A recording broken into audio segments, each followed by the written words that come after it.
How would you like a robot for a chauffeur? This is the first look at a new self-driving car from a team at Oxford University. It's unique because it's affordable. Working off 2 lasers and a computer, this system could eventually cost drivers just £100. It is a little disconcerting, as you can probably imagine, being driven by a computer. We're coming up to a tight bend now. Alex hands off the steering wheel.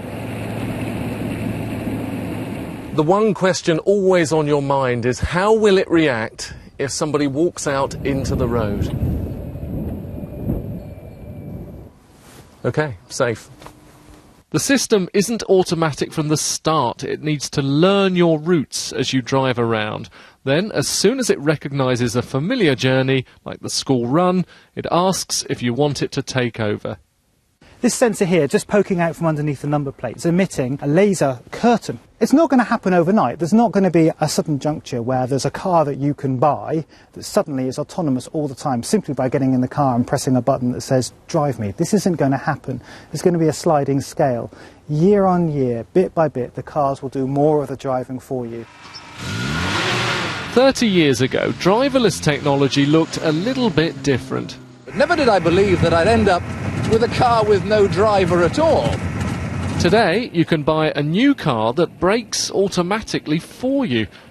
And Google's self-driving cars have clocked up 300,000 miles in America. The only crash was when a human took over.